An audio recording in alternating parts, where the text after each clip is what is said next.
Hi. Hey, what's up, guys? Dude, you guys see that intro? Dude, that's pretty awesome. The Smites. Dust came through. That's cool. Oh, man. That is some good stuff right there. Welcome, everybody. It's your Tuesday Night Delight, Breaking the Mold. As you can see, there's a couple people absent. Jose, he's just partying too hard, Right, man. exactly. He's doing too Burning much. the candle at both. I tell you, man, when that train goes off the rails on Mondays, So you gotta cut them off. those Tuesdays are rough, man. You gotta cut them off at 10. That's it. Tell them to stop drinking. Go to the rough. seltzer. It's rough getting back on those tracks the next day. Dave is on assignment, and JD, he's a hard-working man, and so we'll be seeing him a little bit later. He's on his way. He's on his way home from work. So that is that. Let's see who's in here. Kenneth, Toy Mafia, Charlotte, Chat Wingingham. Chat Wingingham's online. Chat Wingingham, he took a little hiatus yesterday. Was under the weather. Yeah, hope he's feeling better. Got the big better, the big C, whatever you want to call it. It's been going around, I heard. Yeah, I heard. Derek B, The Rock Jesus, Ralphie's in here. Oh, look at Dust. Ralphie! 8:15-ish. You know how it is. And let's see. Vinny, Lowell. Wow. Skinny Vinny. Yeah, man. Good times. So we have a few things to chat about tonight. Yeah. Maybe we'll get to all the items. Maybe we won't get to all the items. Gary, being the health nut that he is all about ramen all of a sudden. You know, Gary, I hear that stuff's really not that good. Right, it's very salty, right? High in sodium. Right? Yeah. And yeah. We had a massive Mythic in stock sale this weekend, and It's true. Oh my God, there might still be things in stock. Yeah, that's unbelievable. And then we have the bounty hunter that was. Oh gosh, Maybe we'll get to that. Yeah. That was. Let me ask you, when it comes to things that you like to watch, Not that bad. When it comes to things that you're watching, whether it be a show, whether it be a movie, a chain of movies, a whole season of shows, does anything come to your mind, like when it ends, are you sad because you really want more, like you want to spend more time in whatever the hell you're watching? Oh yeah. What comes to mind for you, Dom? Dude, what was it? Harry Potter? Yes. That's definitely like when it ended, and I was like, and you know, with all those type of movies that end, like, you know, the one that you have to invest hours and hours to watch, and I feel like Harry Potter, the ending of Harry Potter, I really enjoyed it, and it didn't leave me sour. Like, you know, you didn't have not so much complaints, but like, you know, oh man, like, you know, you watch all Lost, and then how Lost ended, and you're like, yeah, I wish it ended a little bit differently, but. Or like, you know, others, you know, sitcoms that you watch for so long, and then all of a sudden the ending is kind of just weak. But I thought Harry Potter really did a good, like, you know. Well, the way they left it off, they almost gave you, hey, look, even years later, everything's okay. You know, you can relax. Yes, it's okay. Which is nice. Which I enjoyed. But like, yeah, Harry Potter. I think Lord of the Rings was one of them. So that's why I posed the question. So. Yeah. I last week, you know, I got tired of hunting and pecking. I was just on HBO Max, like, look, the Hobbit trilogy's right here. I'm like, all right, fine, let's do it. You know, and those things are 3 hours long, man. And before you know it, you know, like, if you've started that second one and the sun is down, you're just like, am I gonna be able to stop and go to bed, or am I just gonna have to, you know, watch it all through, you know, because the end of that second one, they're fighting the dragon, right? And Smaug, I mean, he ends that segment with just like, I am fire, I am death, and then you got that guy singing that acoustic song, you know, what is it? if it ends in fire, then we'll all burn together or something like that. Yeah. Dude, I'm just sitting there listening to the music like while the credits roll. I'm like, Brian, just go to bed. You don't have to keep listening to this. Right, you can start over. But What when I the love- Hobbit, Go ahead. No, Yeah, I was gonna say when I finally finished the third one in that series, it's like,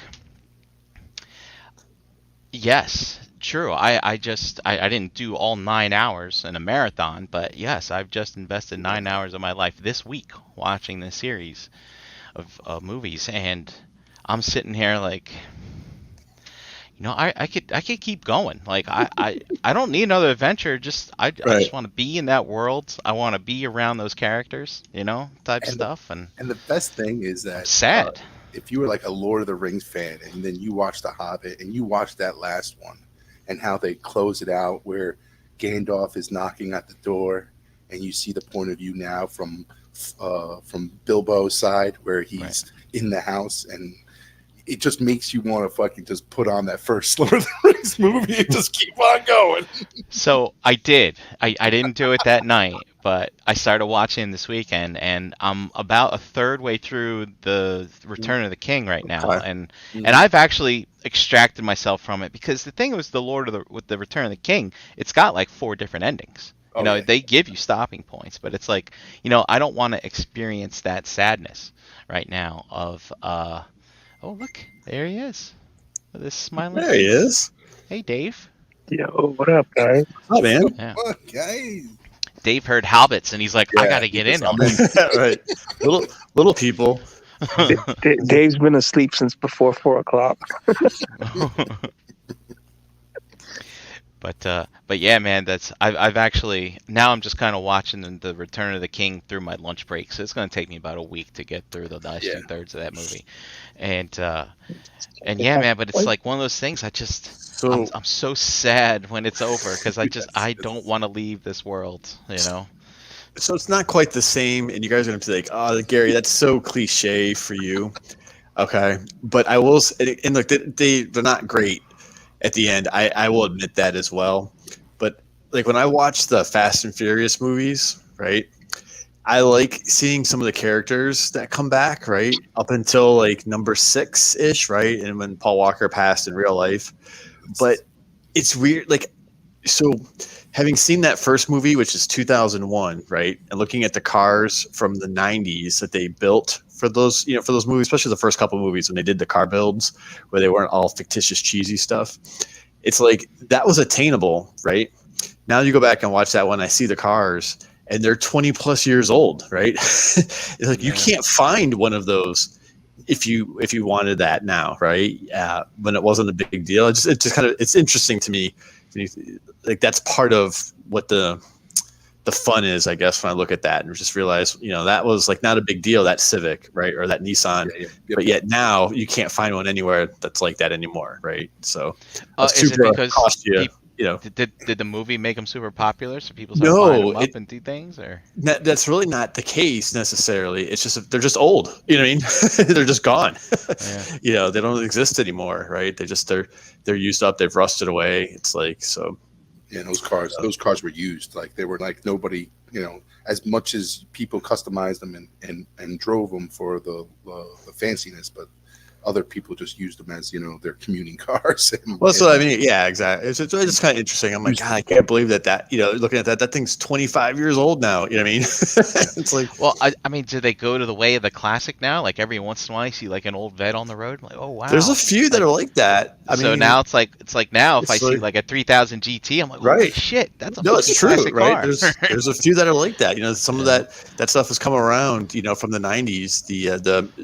The U.S. version, but anyway, I digress on that part of it. But it's just kind of part of one of the same things. So I'm like, it's kind of helps me reminisce in a weird way. You know what I mean? More so than just like the storyline and the stuff does for that. Like, the other one I wanted to mention, Brian, that I thought like I just wanted the story to continue, especially with the other characters that were left, was Spartacus. Like I remember watching that series, and I was like, I just want to see where this guy goes. It can't stop here. It can't end here. I never watched. Did you watch it to the end? I never watched I that watched second it to the season. end, yeah. Second, Write there that was like down. a third season. First What's, season. oh, maybe I never watched the third. I can't They remember. show Alright, the whole so battle. Like they show the battle. They show everything. They show his the march on. second season was a prequel, Brian, and then after that they brought it back to. Yeah, with In the new third and fourth season, I believe there might have been a fourth season. They It brought wasn't- it back to after the first season. So 'Cause I after they remember, escaped the gladiatorium. Because I remember the main actor died or something, right? So Yeah, did they yeah, replace yeah, him or? cancer. Yeah, Yeah. exactly. So And then- what happened was when they filmed the prequel, which was pretty good, so you should watch it. They took on like a new character, like a new hero, and they also told the story of Crixus in that one, like how he came up. Gannicus And yeah, Gannicus, there you go.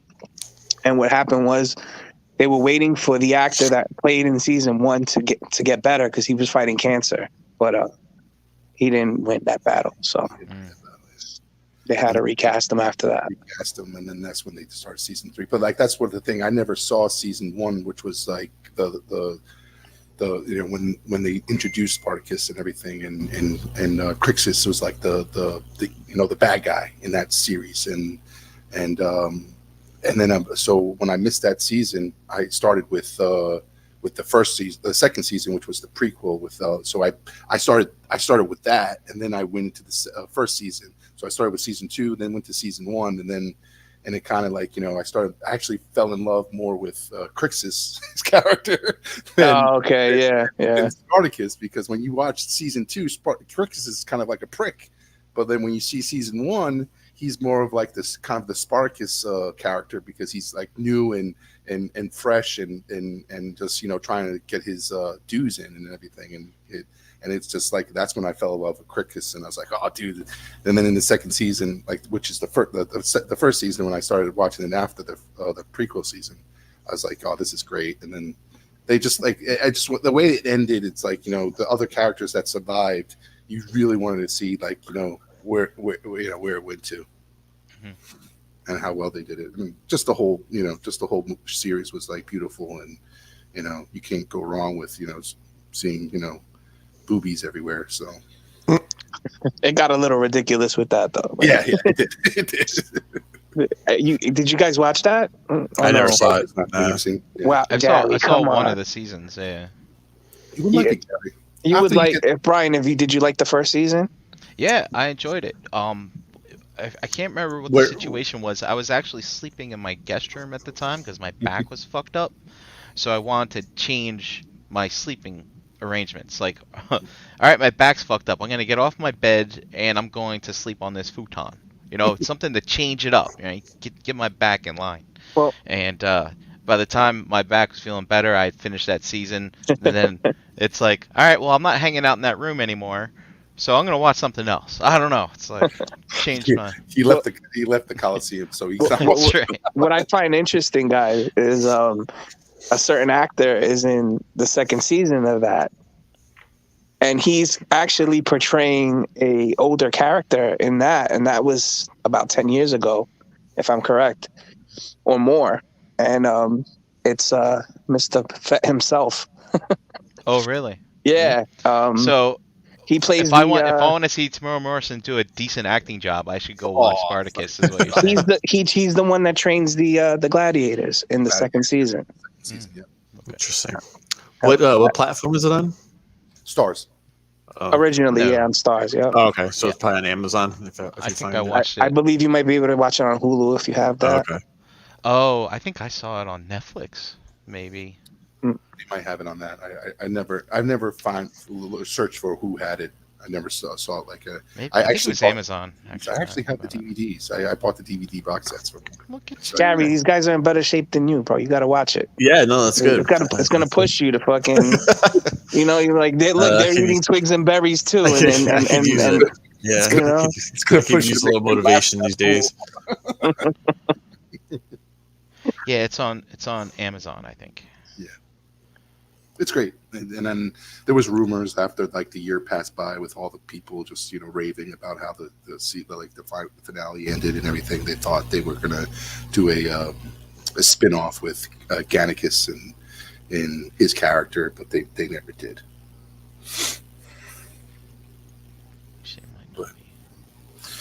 Are you guys watching the Righteous Gemstones on HBO? No, what's that? So it's Danny McBride Mm-hmm. and Walter Goggins. They were in the series Vice Principals together. If you've watched that one ever.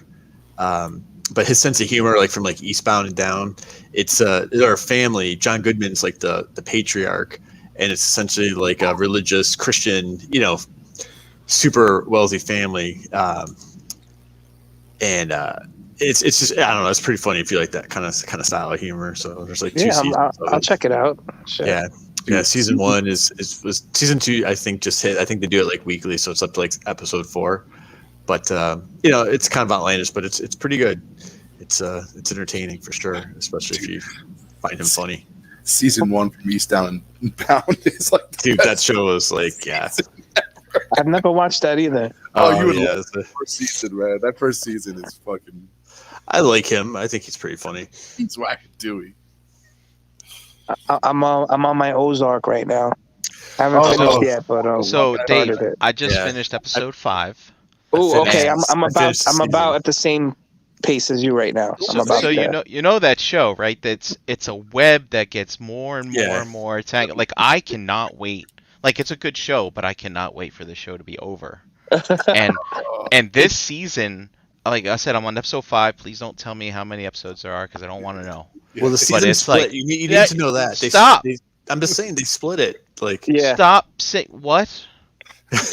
After this season, did you already say? You already said too much. Mm. Didn't I just say I didn't want to know how long? So I didn't say how long. I just said this season split. Yell at him. Fuck. Maybe I won't watch it anymore. Then I'll just wait. So there's more. There's more coming. Finish watching Spartacus. Well, you told us not to talk anymore, so we're not going to talk. I'm not going to say Gary. Anything. I don't want to make you angry. Goddamn Florida coming in here screwing up our streams. I heard it's good. It's worth the wait. It does. That shit doesn't. It induces a lot of anxiety when you watch it. I love it. I love it. Right from the first, like if you watch season 1, right from the first, like it just like look at Brian. He can't even fucking show his face. He's so angry. You don't understand. Like I watched an episode before ETR last night, and I'm like, I need ETR to get over this show. I watched one after work today. I'm like, I need BTM to get over this show. You don't understand. Like, all right, so listen. This show, they have this.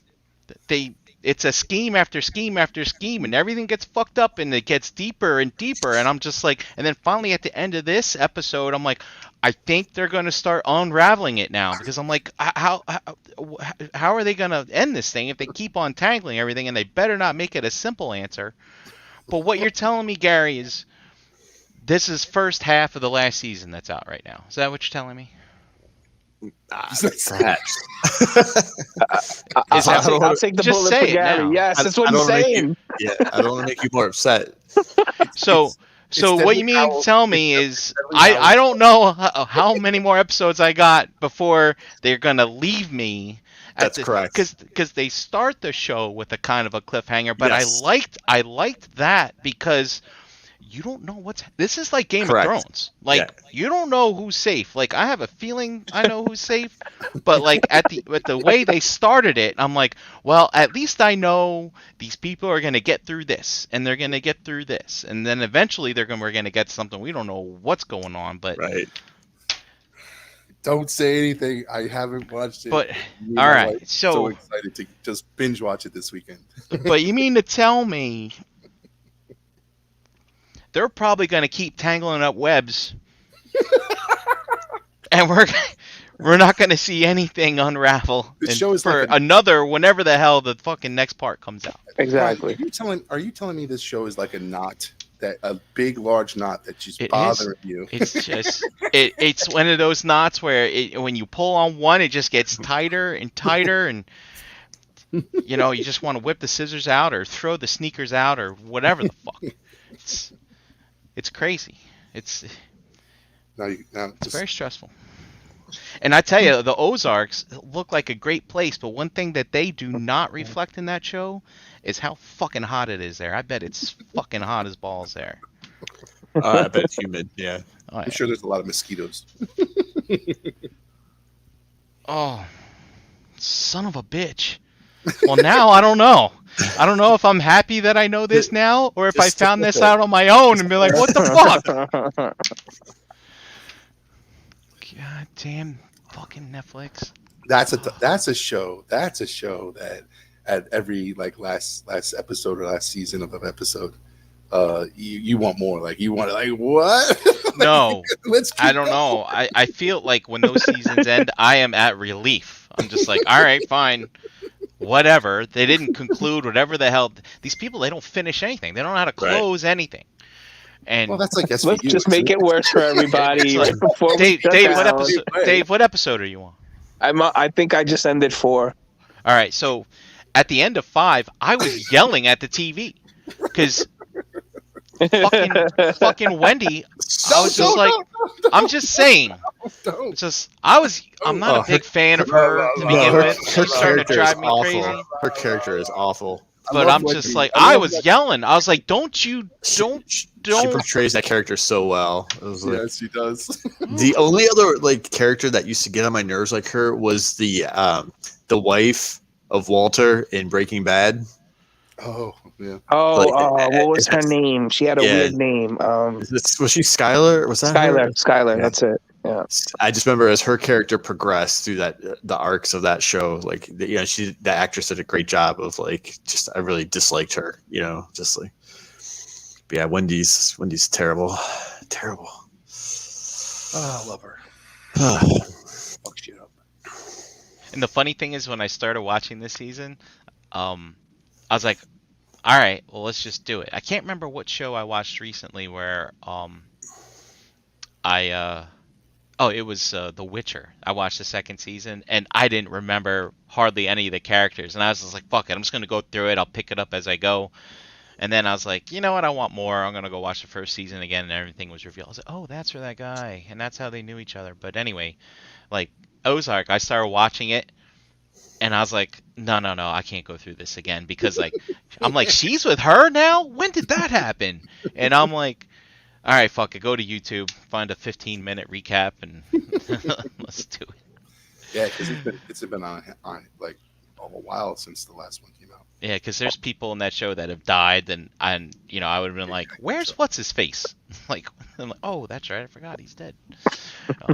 So anyway, I mean, the women make that show, in my opinion. Like, oh yeah. It's it's Darlene and Ruth and what's her name? Ruth. I love Ruth, dude. Don't say that's it. That's no more Ozark. No more. All right. We'll just put a zipper on it and we'll talk later. So listening to ETR yesterday, right? You guys, Jeremy shared a little bit about you mentioned the ramen toys, right? I'll transition those because I don't want to get something away. I don't make Brian more upset. But I thought it was an interesting point. It got me like thinking.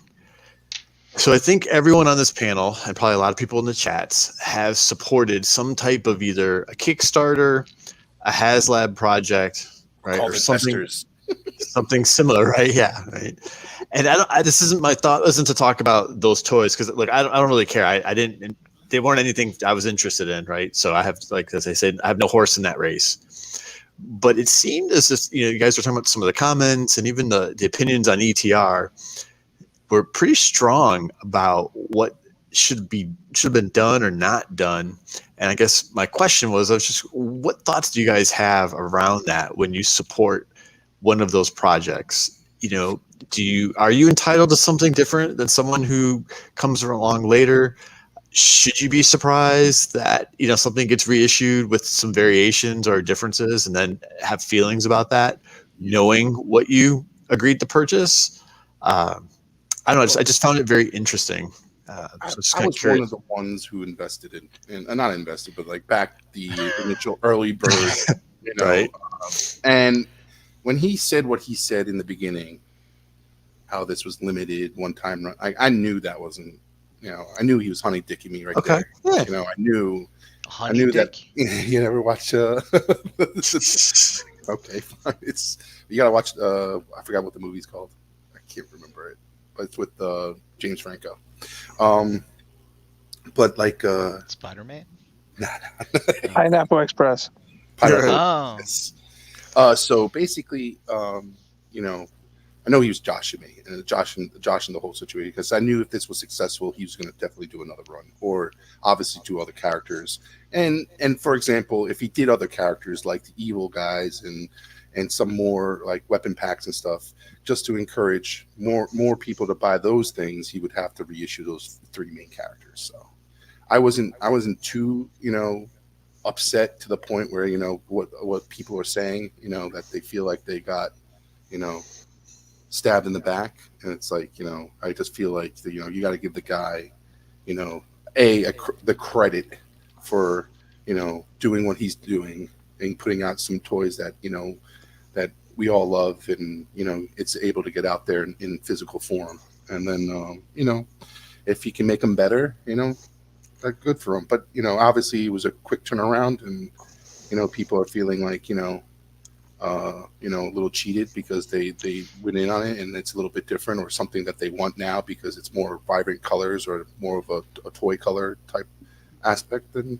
then buy it. You had something unique in the first one too, so I kind of like the weathered look, to be honest. the weather looks like more like a realistic look to them, and not more of a cartoon look to them. So, and people were all like, "But you gave us better head sculpts in the second one." And but everybody puts the fucking helmets on. Come on. You know what's funny? If you look closely, I believe that those face sculpts are all identical, but they have different hair, and the one guy's got a mustache painted on. Look close. I believe they're all the same head. Yeah. But I read through the post, Gary, and I can I don't feel like, I feel some people really are making it more of an issue than it should. So like I'm sure when he does all the other Silverhawks after he punches all 4 or 5 characters, he's gonna reissue them. Like he's gonna do them again. What I'm saying? Like if it's that successful and he's selling out on the quantities that he produced in the first run, he's going to make more. Like Mythic Legions does it to the point where people thought they weren't able to get the original first waves or the Kickstarters, and they've been getting new collectors who took on this new this line, and getting the advantage of these all-star waves to get those older figures, and leaving it up to even the fans itself to vote in who's going to be in the all-star waves. You know what I'm saying? So it's what companies do. Like I just don't feel like especially these small guys who are doing these Kickstarters, they're going to have to generate capital to produce their next toy. Yeah. I mean, let me pose this question. Go ahead, Brian. Never mind. I'll hold. I was just gonna say I didn't go in just because of, if I'm gonna do a Kickstarter on something, I'm just gonna do something that a little more conventional for me. Like there's a website for that, type stuff and things. I know they probably couldn't do that with doing IP infringement or whatever, but I don't know. Sometimes stuff like that just shows up, like our lovely Transformers. They just show up places, But it's like, so I skipped because we've been doing this a long time, guys. We've seen a lot of toys, and I was looking at it, and I was like, I'm just gonna wait and see how they come out. And I know some people are satisfied with them. Some people are disappointed in what they got. I was gonna wait. I'm not a big Centurions fan, but I was thinking about it, man. I got the FOMO, Gary. I almost got the FOMO. I almost hit up someone that I knew that had the damn. He's gone again. I almost hit up someone that I knew that had some for sale, and almost went in on them. But then 4 Horsemen's like, oh yeah, we got this pre-order. I'm like, all right, so much for that. Yeah, I'll get that instead. But or I got to get a Sky Striker or something, type of thing. But vendor bullies, But yeah, they I think So, like Dom, you read through the posts. I've seen the posts. I haven't read through the comments. And, I can understand why people are upset. And if I go through those comments, I know what I'm going to see. Because I've seen it all already. I've seen it all before. you've seen But it. it's like, I don't know. I mean, are people expecting something? If you get in on the ground floor, you're expecting... Look, man, I've been beat up by corporate America for over 20 years. I don't expect shit. All right? So... Like I don't know if it was. I don't care. I don't care how much effort you put in, type stuff. I think it was maybe a select few who maybe bought multiples, feeling like they can flip some of these later on. Oh, how the tables have turned. Play the Mezco game, that we, which you got, but you got to understand, you got to feel out a company and see whether they're doing that. Like if they're going to make exclusives and never do them again, or do them in a different color, or whatever the case may be. So like with ramen being what this first out the gate, you got to give them, you got to feel them out. I wouldn't throw all my money into a vendor that I don't know what his business practices are.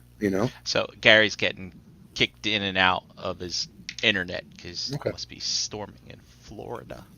But like, so one of the things that Jeremy B was talking a lot about yesterday was you can't talk to your customers like this. It's like, this is, and they're like saying, oh, look, he couldn't cut the mustard, dealing with the industry, dealing with like, what is it? Is two guys doing it and just dealing with a whole bunch of fans with very strong opinions. I'm actually proud of him. Like, when I saw that, so first off, he's like, what does he say? He's like, oh yeah, I said that we weren't going to put these out, but I lied. And it's like, and then there was another thing, I guess, from what I saw his post, he's like, look, investors are not early backers, right? Yeah. If you're an early backer, you're not an investor. There's a difference between investor and backer. Well, the funny thing to me, the first thing I see when I read that, I'm like, oh, so you did have investors. So why are we asking for all this money up front? Type stuff. What, your investors should have ponied up more money, is what I'm thinking. But hey, look, man, you got to pay that Chinese triad over there. They're vicious. They'll come out. They'll cut your hands off. They'll trim your fingernails for you. You won't have those long fingernails. You fucking screw them. You know what I'm saying? Bigger companies like Hasbro, Mattel, like all the backlash that we as customers give them, they tune a deaf ear. Like they don't give a shit. Like they don't have to fucking be face to face with customers. They just like it's noise. It's like it's white noise to them. And with these guys, guys who's doing Kickstarters, they rely on the face to face and the feedback and everything. And it's like it's unfortunate that this guy quickly re-released these figures. I think that's what hurt him. So it was the re-release, you think? Yeah, you read the comments, so you know more than I do what the people were upset about. I think at the end people were hurt because it was so quick, how quick it was. And if it was a year later, I don't think it'd be this much backlash. How quick it was. Let me pose this, right? If you're not in this collecting hobby, right, you might stumble upon BBTS or something that strikes you at GameStop, right, or the toy aisle at Target. And I can buy that you are not seeking that. But to put your money into something like this, right, I think these aren't like new collectors that went in on this line all of a sudden, right? These aren't people that haven't bought a wide range of products from a wide range of companies, understands, third party versus KOs of different lines, QC issues, right? Whether it be figure arts or Mayfax or, dealing with the Mezco, pre-orders, right? And their site and being able to pay and check out and all that kind of stuff. I would feel that most people who bought these are experienced in this hobby. And we all know that repaints and reissues are pretty much guaranteed to happen one way or the other, right? A different version, something tweaked. And how can you fault anyone who has a product and then more people want to continue to buy that product? And fault them for wanting to make more of it, right? I don't even understand. And if anything, Gary, what I imagined happening was they were going to put out this first run and maybe get some seed money to do something else, like in the action figure arena, and maybe sell these off to someone. That's true. And have some other person make them. Hey, Keith, you like Centurions? They're kind of like robots. you want to make some of these, or something like that. That's what I imagined happening. But And then we'd have all the debate. It's like, are these KOs of the original, or are they what? right. But I Yeah. heard you guys talking when I was trying to text and chat, and Jerry mentioned this. Oh, you can't talk to your customers that way. But listen, this isn't like a nationwide company, right? And the facts are, you can talk to people however you want at the risk of how they're going to choose to spend their money or not spend their money. You know what I mean? But I love it. I love the response because they're like, look, all right, if you guys are throwing down the glove, then we'll just behave just like you, Right? And I'm it's sorry, like, I'm lost. What the fuck are you guys talking about? I know you're Ramen talking toys, about the ramen toys, Centurions. Centurions, right? But what So did Dave, they do specifically? I don't know that. Go to their Facebook page Okay, and so Dave, read the last few threads. No. Just tell me briefly what happened. I'll go back later. Dave, when they issued out this Centurion wave, he said in his beginning, post with when he was introducing these toys, he said this was a limited run, won't be reproduced. Like he was like, one time only. And he's reproducing them. That's what he did. And now he's reproducing them. And they look different. Are they better? Right. Are they? They're a little different deco, a little bit new better helmets, sculpts on the head sculpts, and different colors. It's more of the tune accurate colors than the realistic colors that he first put out. All people. Right, so the people that support him with the Kickstarter are saying that's fucked up. We supported you, and now you're fucking redoing it better, and now we're stuck with these fucking crappy old ones. Well, we wanted these. We would have wanted these, but the thing is they got. I'm assuming everything I've heard is that they got what they paid for. So it's not like we showed you a picture a picture of a prototype A and then sent you prototype, the actual figure. And changed it on you completely. Yeah. You saw what you were buying, and that's what you got. So the problem is too, Gary, is that like the early bird price that he offered in the first run is the same price that he's offering right now in the next run. So I don't know how many backers, like in the first run after the early price was done, like the early bird price was done, like he jacked up the price up to like the $269. So I don't know how many backers in that first run actually purchased it at the $269 price rather than the $188 price. Oh, that's true. Because so what you're saying, Dom, is some people might have paid full price for them. Correct. And then they just got them, or they might be still waiting for them. Yeah. So then all of a sudden this comes out. Yeah, you might have some that's pretty shitty. You might have some original backers who said, you know what, I'm not doing the early bird price. I want to see people get this in hand. And see how really good they are. And when people did get them in hand, people, didn't really shit on them. There were some issues, but like at the end of the day, they weren't horrible. So once certain people heard that, I'm sure they jumped on the $269 price. So they said, look, all right, fine. I missed out on the early bird. Shame on me. I didn't take the risk, but these look good enough to have in my collection. Yeah, if this is a one-time only thing, I want to jump in now. Exactly, because there are no other Centurions except for the vintage ones, and those are hard to find complete. So we got this. We got modern Centurions. Yeah. I'm gonna pay the full MSRP and be happy about it. And good on you, Ramen Toys, for giving us something that we otherwise never probably would have ever had. Yeah. And then bam, they dropped this. If that's the case, you know what? I'm changing my tune. I have to say I love their candor. Because people are a bunch of whiny assholes sometimes. So you get the medicine that you gave or whatever the hell the phrase is, right? But as far as what they just did in that type of scenario, Dom, that's pretty fucked up, man. That's pretty fucked up. And I'm smiling because I'm not the one. I did not lose on this. So I went on the early if I had been in that scennario, I would be singing a totally different tune right now. So I went on the early bird price, but I can see some people who didn't go on the early bird price because they wanted to see what the product was all about, and then take that, willing to pay the difference for that chance, because God knows everybody could have said, oh, these are shit, and I don't want to spend I don't want to spend the $269. So. But then, like when people are saying, "Oh, they're pretty good," blah blah blah. So somebody jumped on the $269 price. I just don't know how many people did that. Like, if those numbers were high, I think you should I mean, see a lot it's of fucked pissed up off. that they worded it that way at the beginning, right? Yeah, they did. But at the beginning, you don't know that you're gonna be successful at something. You know, Exactly. you're starting off. You're just gonna say whatever comes to mind. You're not really. Well, You're that's not what they're saying. foreseeing Oh, what's he's doing this shit what's just to gonna happen. just to get people to buy and sell out, Right. and empty out his shelves. Right. I mean, but if everybody did that, we wouldn't be collecting shit. Look at all the shit we rebuy and repaint, and it's that. And then you're fucked if you do and you don't, because if they said, we're going to make all 9 characters, and then of whatever it is, I don't care what the line is, right? And they make 1, 2, and 3, and it doesn't sell, then you never get 4 through 9. Then you're like Brian, and you're pissed about Thundercats since 2014, right? And so still waiting here in 2022 to try and fill in the ranks because they never finished, right? You're mad about that too. So but I don't know, we live in a toy collecting era where exclusives aren't really exclusives, and we all know this.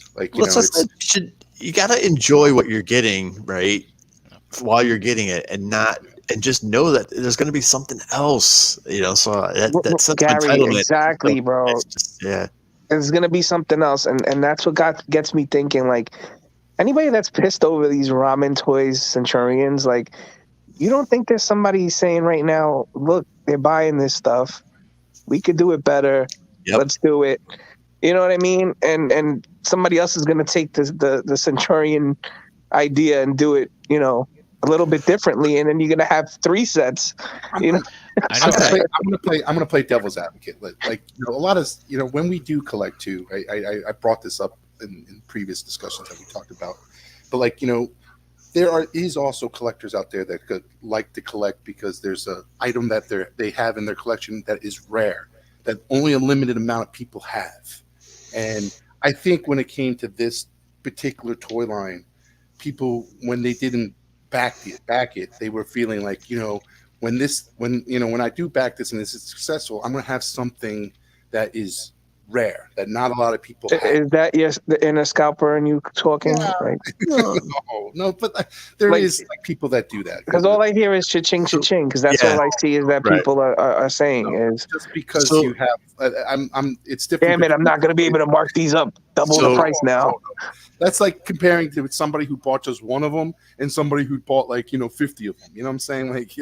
I only so when somebody goes in, even if you're like a statue collector, certain statues are more appealing when they have a lower limit. I have a different thought. So I have a feeling like this, okay? And I'll use myself as the example in this situation. I would love to have a movie accurate Arnold Schwarzenegger Conan representation on my shelf. And I sort of hope that one from Super 7, like the Barbarian Pose version that was in the second wave, would be that toy. And it looks like shit. It does not look like Arnold. And I can squint and take my contacts out and try to look at it, and it does not look like Arnold. Okay, you got to drink 10 beers before. Yeah, and I really wanted to like it to the point where I watched so many reviews to try to talk myself into it. And we're not talking about hundreds of dollars, right? This is a $50 freaking figure, right? Okay. So I chose not to buy it as much as I really wanted that representation because it just wasn't it for me. I think with these Centurions, some people wanted that representation so badly. That looks pretty good. No, when you see it head on, it's awful. It does not look like him at all. That got Gary. They clearly don't have the likeness for him. It's horrendous. It's horrendous. It's shiny. It's like waxy. It's not. Yeah, it's terrible. No, I think that's a custom. That's not the same one. Yeah, because that looks even better. Yeah, that looks 1,000 times better than what the. Well, that's what like I said. So, Gary, you just brought up something without realizing it. You just said that's a custom, right? Yep. So not to shit on these companies, right? But who's to say you just can't pick up what you need from this and just make your own? Make your own custom I'm sure there's a sculpt out there with a better Arnold head. You could have popped it on there, and then you would have had your Arnold right there. Yeah, maybe. I think, but if you haven't gotten that level of confidence in that just yet, right, of knowing what that looks like, you might not want to put the time or the money into it. But I just, coming back to the Centurion, I think some people wanted that representation so bad that they're like, these aren't really the colors. They're not really the vintage. They're doing something a little stylized. But I'm going to go ahead and go with it, right, because there's not another option of representation for what that is. And that's okay, but be good with your choice, right? Third-party Transformers, there's no MP, whatchamacallit? Oh my God, why am I drawing a blank? What are the animals? The, holy Beast crap. Wars? No, they're Predacons, right? There's truly not an MP scale set of Predacons because the old MMC ones, right, are older. They're kind of dated. And those are like chug size. Right. And then that other one, right, the ones that are super stylized with like the crabs and the monkey. Thank you. Yeah. Right. So that's not really it either, but someone might be okay with it because there's not a better option. But if someone came along or that company said we're going to, adjust these and put them in G1 colors, I just don't think you have why have any feelings one way or the other, and why be surprised that happened? Yeah. Yeah. Well, right? You got to remember, Gary, too, is like, there's a lot of new entries of collectors coming into this, this game. And yeah, but I don't think that this format attracts the new people, right? I really don't. Yeah. I don't think someone new to this hobby, right? Yeah, you're right. I don't know. Kickstarters are like, no, if people are finding Kickstarters and backing Kickstarters, you're not a new kind of collector. I like vehicles. I don't know how to ride a motorcycle, and if I were to buy a dirt bike, I probably wouldn't jump into Dave's custom dirt bikes. You know what I mean? For my first venture, right? I would probably go with something more mainstream and kind of get the hang of it. I don't know. I think I might get the second round. I might go all out the first time around. Who knows? Yeah.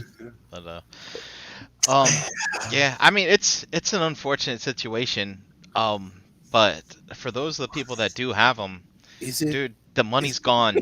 I bet you're enjoying them if you have them. Yeah. Those Centurions, right? Because there is nothing else. Right? You know what? I'm back. Enjoy plugging those holes, guys. I'm back in the second. But they're Silverhawk, Brian, right? The more I look at that one, I kind of dig that. You know what I mean? Well, I like this kind of mature design, but when it comes to Thundercats and Silverhawks, I don't want to be blasphemous, but I might have more nostalgia for those than like Star Wars and stuff like that. It's like I want to go all in on those. However, the Silverhawks by themselves, that core group of good guys, if they did all of them, and because hey, look, I don't know, don't fool yourself. Don't be getting Ramen Toy Silverhawks and then Super 7 for all the bad guys, right? They're not. Yeah, they don't mesh. Right. So, but hey, if you can get that core set of the good guys, man, yeah, go after it. But I think they look great. I think that face sculpt that they demonstrated looked pretty good too. I kind of like the gimmick with the wings. I'm not a big fan of the shoulders, but the main thing that's really sticking in my craw right now is ankle articulation, and I know that those commanders, those Centurions, don't have it. So until I see something with those Silverhawks where they can actually do a decent pose with their feet, I'm out, and I'm just gonna wait for the next release or something like that. So. I'm definitely going backing the second round of Centurions. The Silverhawks I'm not doing with Ramen because I feel if I want a representation of Silverhawks, I can stick with Super 7 and be happy with it.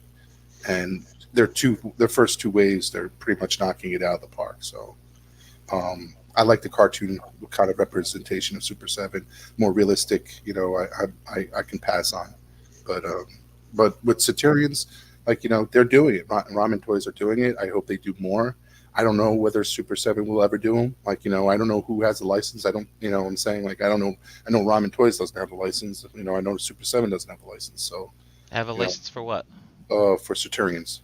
Oh no, and I think Centurions are owned by Hasbro. I think I looked it up. So So, whether Hasbro ever does it and sees there's a market for it, maybe they'll see that there is a market because everybody's buying these. But but at the end of the day, like I said, it's money spent and you're getting a product. Like I would be pissed if I spent them. Like, come on, these are the days where Kickstarters you throw $200 at a Kickstarter and you don't get shit. Like, that's where you that's where you should be angry. Yep. So this guy delivered, and there was a lot of questions. Remember, in the beginning, people were like, "Oh, this looks shady." This guy he delivered. He delivered relatively fast, right? I mean, I haven't got my Razor Crest yet, and that's well over a year and a half. Oh, you gotta watch out, because after like, what was it? After a year of friends and family, you can't you can't cancel your credit card. I think this guy's playing games. It's all that bullshit. But 8 months. But he did put him out. Adding an explosive gimmick to the Razor Crest. You didn't know? And you press a button and it falls apart, and then press a button and it comes right back up. And those Centurions too, like, remember, like, he needs seed money to build the molds, build the tooling. I mean, if he put them out this quick, chances are that tooling was already that was done, already in progress. So yeah, he just had to pay off those loan sharks, man. That's what he needed that money for. He had investors. He just needed some backers. He just needed to sniff a few more lines of cocaine before he started his next project. That's what it was. That's how he got. Maybe that's how he got him done so fast. That's right. Didn't sleep for 2 weeks straight. Look, man, Chinese New Year comes up in like 6 or 7 days, and so they dropped that pre-order this week. They need that scratch, man, for that 2-week freaking blitz that they go on, partying it up. Yeah, fireworks are not cheap, man. It's true. I hate this time of year, man. I hate it. Oh man. How do we segue to the next one? So, Dom, did you want to? You were talking about a rekindled love for things that convert, something like that. I just found it very interesting with a lot of talks of people with regards to the rekindling of Masterpiece, and obviously with all the pre-orders that came up with Fans Toys and these deformation seekers that are being put out, and it just reminds me of the good old days, where I'm not surprised by any of it, man. Honestly, because we've had discussions and everybody's like, Endgame this, Endgame that. I've been saying for years, there's no fucking such thing. No, it's not. It's just upgrade this, upgrade that. That's all it's gonna be forever. So until we grow out of it. Yep. They're what I mean? You a ball. You got to determine whether you want to catch it or not. Well, Dave, I'll let you know, I haven't upgraded my Huffer yet. I put him downstairs in the living room and I fuck with him while I'm watching Ozark. My baggy buffer's still up on the proper shelf. You still bought both of them. No, Dave, you're right though. I feel like everyone was waiting for like a really decent cliff jumper, and they're like, I'm it. Right, I'm out. I'm done. Yeah. And now here they are. I'm replacing my Sphinx. Right. Oh, I'm replacing my downbeat. I'm gonna, And Gary, I'm not trying to sound like an asshole, right? I'm really not. Like, guys, I Transformers used to be my shit. Look at the name, like Brian says, Energon Addict. Used to love it, but it got to the point where I realized something. I said, I need to slow down with these robots. I don't have to buy every one that comes out. And that's what I was doing. And one day something clicked in my head and said, well, Dave, it seems that Fans Toys is the one that's doing the ones that you like the most. And when they're doing them, you're stopping with that character once they do them. So why not just not buy anybody else's shit and only buy their shit when it comes out? And that's what I've been doing, and it's been working out. And I've noticed not everybody, but a lot of people swapping out. I granted, don't get me wrong, we had fun with a lot of these robots over the years. We had Empty Spaces, Jazz, Cliff Jumper, all these third-party bots that we got up on there. But now Fans Toys is doing them, and we're looking at them not so much as third-party anymore, but more like the finalized product. I mean, at least I am. So I've taken that approach too, Dave, because I can't,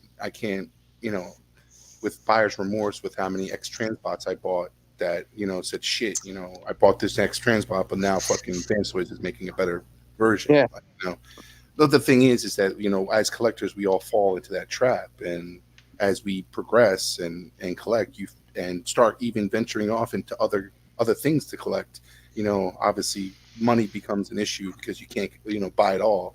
But then at the end of the day, you start making those strategies. You start making you start making those constrictions and just, you know, stick to a plan. And the problem is too is that it's funny because with just these couple new releases, even X Transbot throwing their fucking hands on the table with this Perceptor, it's like I see it happening again. Like I see it like fucking happening again. So you're liking all the competition and all.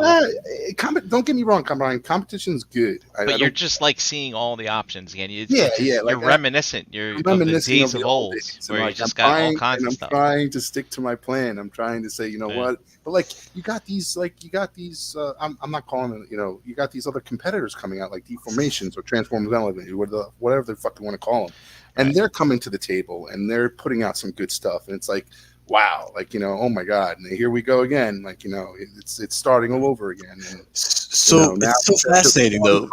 One company killing it like Fans Toys, and you're just going to stick to that. Now you got these other companies really stepping up to the game again and sticking, you know, trying to compete. Well, there's not many of them though. Yeah. No, but like you only need 3, Dave. Like, you know what I'm saying? You only need 3. Well, like you only need a few. Have any of you guys updated your Seekers again with the ones that you guys talked about on Monday?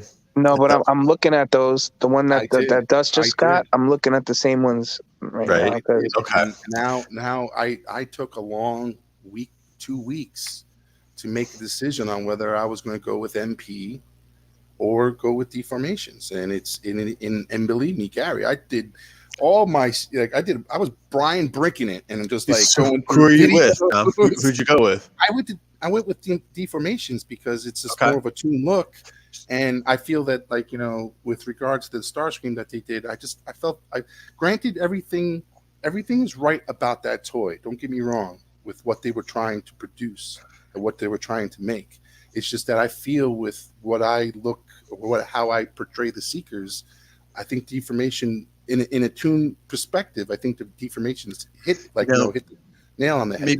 Maybe Dust will chime in because he made a comment unrelated. He was talking about those VHS X-Men with the cell shading a little bit, that he liked them, but he's like, if they're going to stretch this out over 4 years to get the whole team together, fuck that, right? I'm not going to waste my time. Mm-hmm. With these Seekers, they've all come out pretty quick, I think, right? Like within a year, right? Correct me if I'm wrong. Both the MP, right? All 3 of the official MPs came out.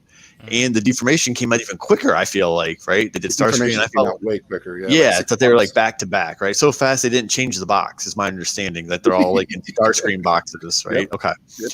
So if they hadn't been coming out as quick, do you guys think that would have created as much interest? Because I look at it almost like a Band-Aid, right? Okay, if I'm going to upgrade, I can get them all upgraded now and hope for the cone heads versus, hey, I'm going to upgrade these over the course of like 3 years, right? Because that's when the second Seeker mold I can't talk, came out for MP, right? Then they kind of do Starscream with Coronation, and then it took a long time for like Thundercracker, and then it wasn't like Skywarp, like an Asian exclusive first. Yep. Right. Asian so they really, to get these 3 characters was a pain in the ass at first, right? For a while.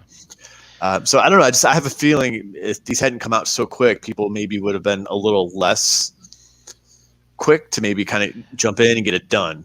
I think it was smart to do it quickly because, dude, while the hype is real, and you know, you don't.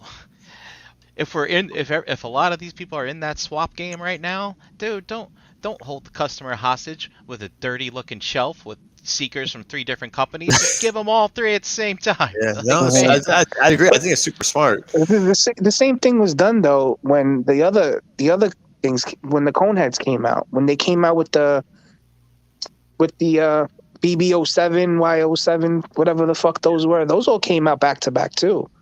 Yeah. People were buying those in bundles as well. You know, so you were able to pick them. They're all out there. So I mean, I don't know if they're the same people, but they followed the same fucking, same fucking. Right. The problem is business model. The Seekers definitely hit a nerve. Like they definitely hit a nerve if you've been in this MP game for a while, and it's like, I just feel like, it's like, oh god, I gotta fucking buy another set of Seekers, and Dude, it's like, 1, 2, 3, 4, 5, 6. yep, Well, no, 6 if you got the eye gears in there too. exactly. Woo-wee, mama, that's a And lot. it's, and those, 6 times granted, 3. we thought the Make Toys was going to be like the Hey, all stop say, and it's like, and it's some like, and it's just so stupid that, when I look back at myself, like my old self, thinking that, this is going to be the end all of Seekers, and I'm like, you know what, I wish I could go back and just slap myself in the face and say, no, somebody's Well, going to make. you need to slow down. That's all you need to do. Because Yeah. I bought the Starscream. I got the Make Toy Starscream, and I still have my Masterpiece Skywarp and Thundercracker because I wasn't that impressed with the Make Toys. Honestly, it was more impressive than the Masterpiece I had. It was nice. It was nicer to look at, but overall, I wasn't happy with the head. His head looked funny to me always, and I said they're gonna come out with a better one, and they did. So and that's the thing. I think these Seekers definitely touch a nerve, and it's just like, granted, you can say it to any characters, like, this new Soundwave that came out, Acoustic Wave. People are comparing it to the Masterpiece, whether I should do the upgrade. It's funny. Dave and I were talking one-on-one. I don't own it, right? I haven't handled it. I have owned both the MP Soundwave and the Takara version, and I had Sound Blaster at one point in my collection, like years ago. Mm-hmm. And I really thought they both looked great, right? And I liked that adult kind of look. But I really wanted to be excited about that Acoustic Wave, and like just seeing it, like it didn't get me that excited. And then the tapes look kind of lackluster. Again, I haven't seen them in person. I haven't handled them. It's strictly like hearing and watching a lot of videos on it. But I thought that would get me excited again, right? Because it's fans toys, and you can swap out these pieces and do the toy or do the tune, and it still looks cool. But for the price, like other stuff caught my interest. But I wanted to like it. You know what I mean? I was hoping that would be. So you did get it, Gary? No, I never got it. I did not get it. The thing is, Soundwave is one of his favorite characters. Correct. Yeah, he's always one of my favorites. Like I have my G1. Survivor with all his surviving tapes, that I had, and I wanted to like it more than I've held it in person. I mean, I was pretty impressed with it. It was heavy. Like, it had granted, joints. The tapes are shit. Like, Brian, that's just it. Like in person, it's nicer than it comes off on pictures, in my opinion. Like it doesn't to me, it doesn't come off great in pictures. You see that white pop. That's the first thing you see. You don't really see the detail in the toy. So you open yours? Pick it up. Yeah, I opened it to look at it. And when you do actually have it in hand and you compare it to the Masterpiece, like if you have them both hand in hand, you're like, oh wow, like you know what I mean? It just feels like more of a collector item. You know what I mean? Like if that makes any sense. Like if I was to pick which one I'd want, I'd probably go with the fans toys over it, just on feeling alone, the way it feels in your hand and looks. But I know what you mean though. Like like I've seen a million pictures of the Masterpiece one over the years, and to me it still looks great compared to what they did. I still like it, but if you put your MP38 Megatron on one side of him and your Deformation Space Starscream on the other side, I think that Takara Soundwave's starting to look a little out of place. Yeah, it looks a little like dark, you need the little gray. If you go with deformations, like if you go over deformations, like Seekers, you're gonna have to have the Acoustic Wave, because I feel like that Masterpiece is just too. It's not the tune accurate that they're going for, and it just, like you said, Brian, it just feels a little bit out of place. Yep. Do you guys all have the fans toys, Thomas, the Astro Train? Yeah, I have it. I think you guys do. I was just asking. That's one of those figures I would have liked. I'd like to see in person at some point. I never got a chance to. It was kind of came and went so fast. He did never got to see it. Well, it was like a year ago, right? Yeah, like, pretty much. I think. Sorry, hold on a second. It's like, and like even carrying into these new issues that they're coming out, and like even X Transbot getting more aggressive in trying to do the because you were more reliant on X Transbot to do like the typical old school Masterpiece stuff, like people who still like that look. X Transbots kind of gave you that, and now they're like with this Perceptor. I think they're moving into tune.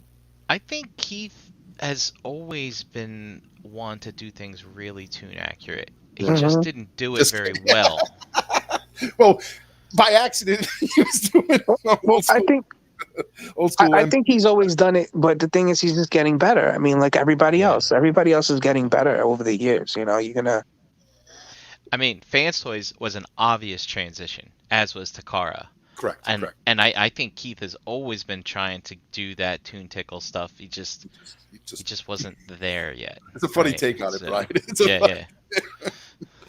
But yeah, I just feel like after seeing all this and the discussions about deformation and MPs and what fits better, what scales better, it's like it just brings me back the old fields of oh shit, and it's even the cost competition too. It's like with BB7s and they're cheaper. They're cheaper. So, I'm not gonna spend $280 on Seekers. Right, and then you got Deformation Space coming out here with like $140 versus whatever the Takara ones are, the new ones that is, and then you got Keith coming over here with $130 Perceptor versus the Fans Toys $220. That's so crazy. The price though, right? On some of the stuff, man. If he would have came out with that maybe 8 months ago, he would have killed it.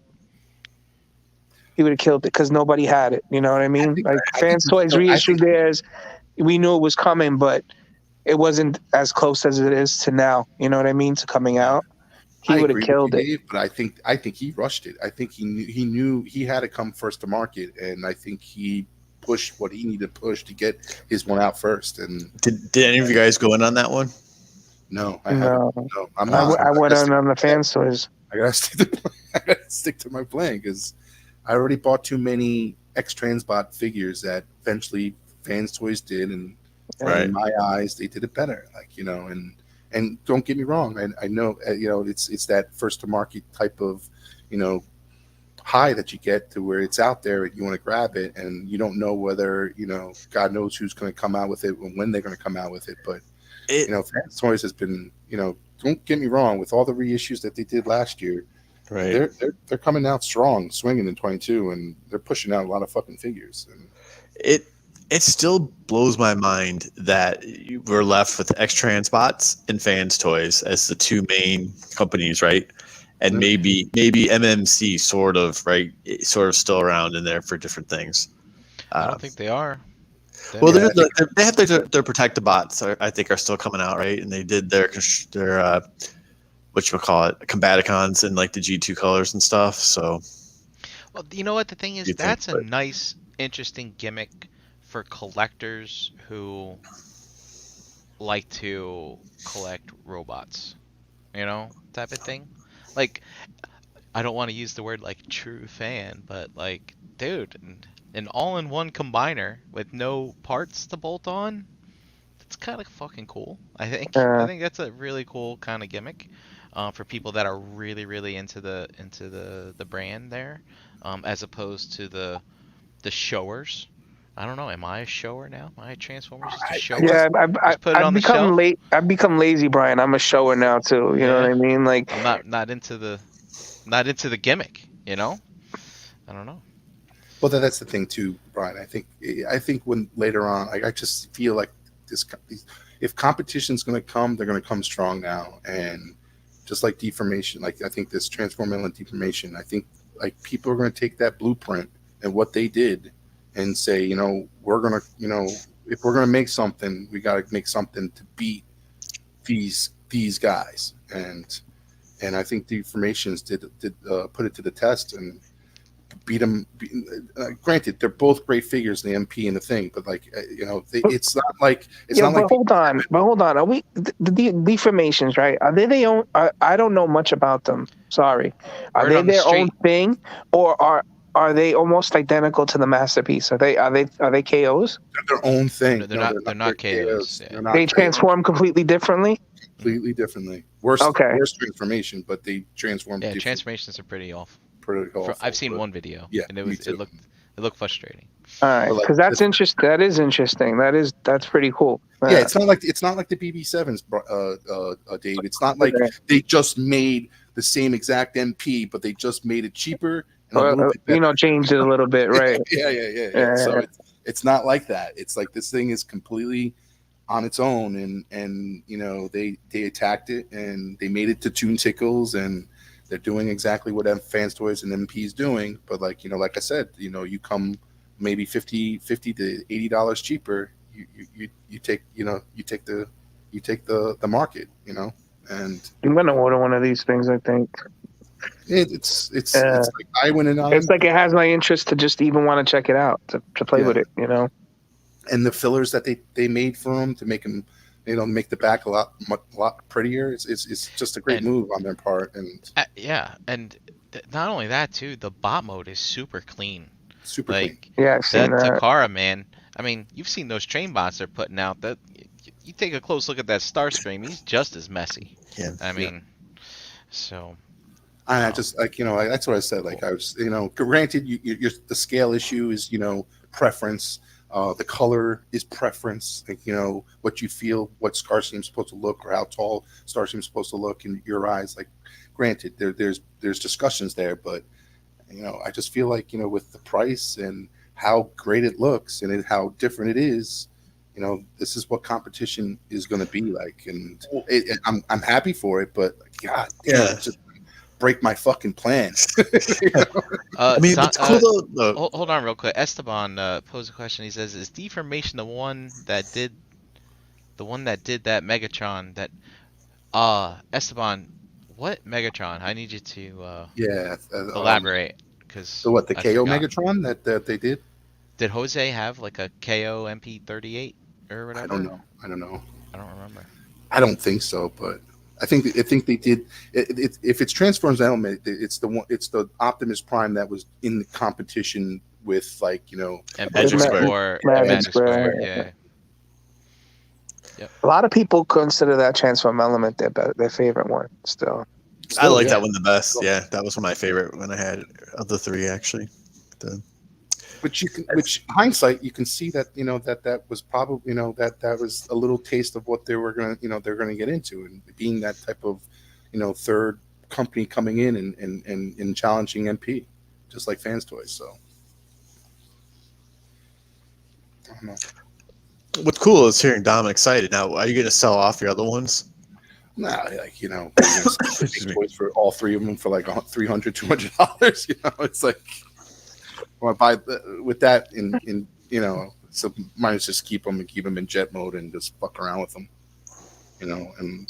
But like the thing is that like it's like, what am I going to do? Like sell all three of them for fucking $200?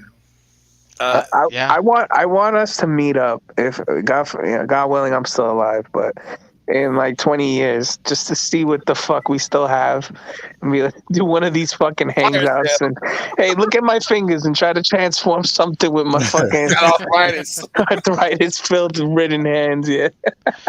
Oh my goodness, man. You fucking cut yourself took him out the box, Dave. on a mythic sword. Just make sure you bring a younger person with you, like your children, so they can transform it for me. I'll pay them. But like I just feel like you're right, Dave. It's never, this game is not an end game. There's going to be always somebody doing it better.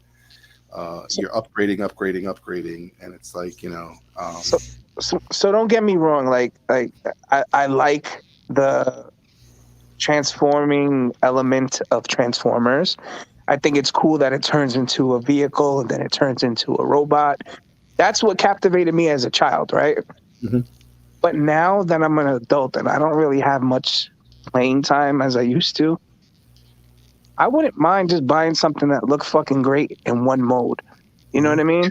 Yeah. So I know, we've talked about like how Flames Toys came about, and they came out with that with their versions of Transformers. But if they did a G1 animated, version of Optimus and Megatron, I'm swapping them out. I'm swapping them out for those, because at this point I'm not gonna be transforming my shit back and forth. Like, it's cool that it can do it, and then the dudes that do transform, I'm not knocking you. I know it's great. It's good for the mind. It keeps your hands busy. Keeps keeps it moving.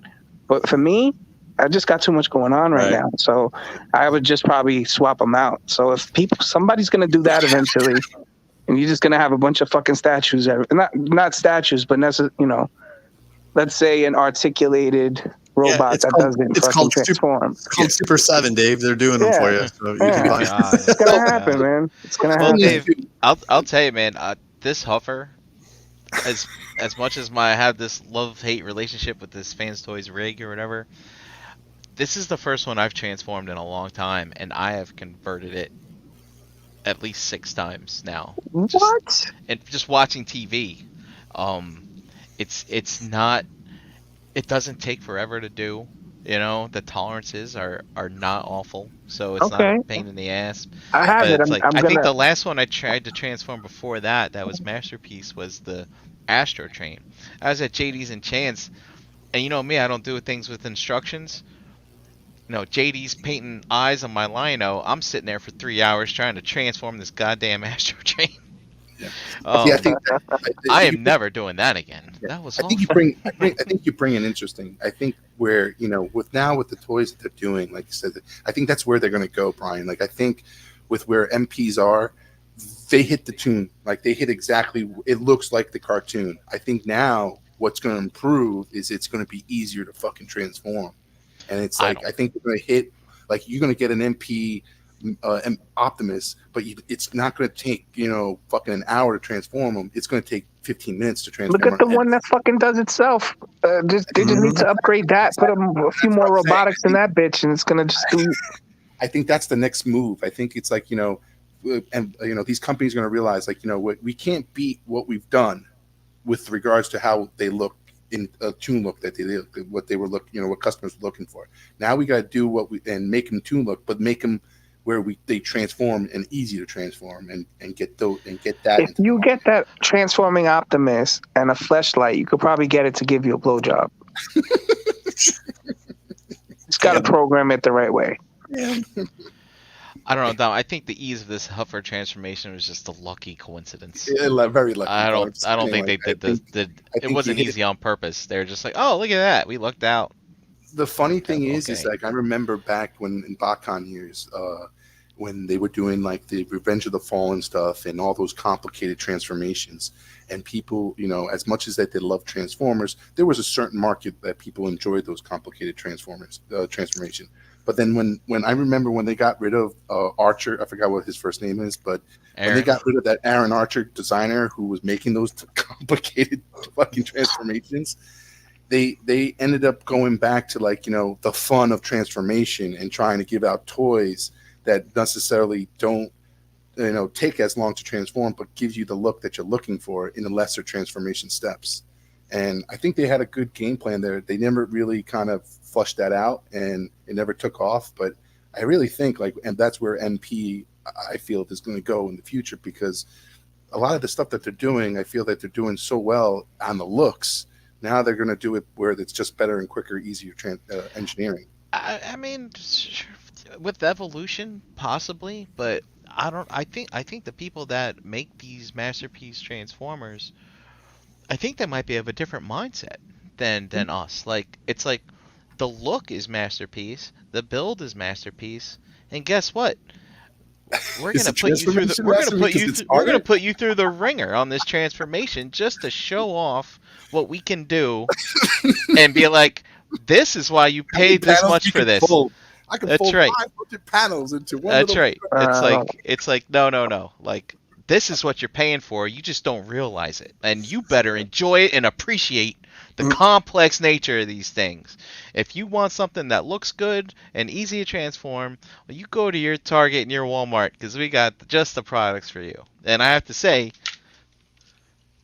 they did a pretty damn good job on them. These retail guys. So I always say it. Like I really enjoy the animated Transformers animated, because the those look great. Bots were easy to transform. They looked exactly like the cartoon in robot form and in alt form, and it was like, dude, I think with that type of recipe or that type of formula, I think MP that would make me like like right now like I wouldn't trade my Masterpiece Megatron for whatever somebody makes because it looks like the tune. It looks what I like, and unfortunately it takes a shitload of time to transform it. But if somebody came out with it to look like that and transform it quickly, and I can actually enjoy Transformers for what they were supposed to be, transforming, it would be great. Dude, that G1 Megatron was no fun transformation when I was a kid, if I remember correctly. It was. Listen, do you remember me transforming that in Mike's house when we had him transforming stuff down? Yes. I was like, this thing is a wreck. The MP one's a piece of work too. The MP05. Oh, the MP05, yes. My Megatron as a kid never made it to robot. Once he got the gun, and I tried to attempt to make it robot. All of them, even Apollyon, fucking. Oh God, they all give me nightmares, and I think about it now. Oh God, I don't think I ever tried to transform Apollyon. You could chip the paint. Go chip that paint. Oh man. It's interesting. Are we at time? Are we at time? Dom, did we ramble? Did we ramble and not get to the third topic like I told you? You want to talk a little bit? We can talk a little bit about what is it? Is it? Oh man. The book that should have been left alone. Yes, exactly. Exactly. Yeah, who wants to start with that? Because you don't want to meet. There's so many haters. All right, why don't look? Why don't we give it till next week? Who knows? They might turn your frown upside down tomorrow. All right. No, that makes it no fun. It might as well talk about the first four. Right. Yeah, let's do it. So far, there's only been one good episode out of the four. Were there? So do you guys think? Are we? We can talk about it, right? Because we're not spoiling anything, right? No. Who cares? Okay. They can leave now. It's already 9:40. You can leave. Okay. You don't want to know about Boba Fett. Okay, Ramen. Right. Hey. Here's what I found interesting, just a side thing. Do you guys think it was pretty clear that Hasbro thought that the Rancor would be a done deal for the crowdfunding? The fact that they introduced it back into the right environment, and he's making a big deal about how he's going to ride it and bond with it. It's your fucking fault that you didn't back it. Yeah, right. Exactly. Listen, their Rancor didn't have a nose ring, so no, doesn't matter.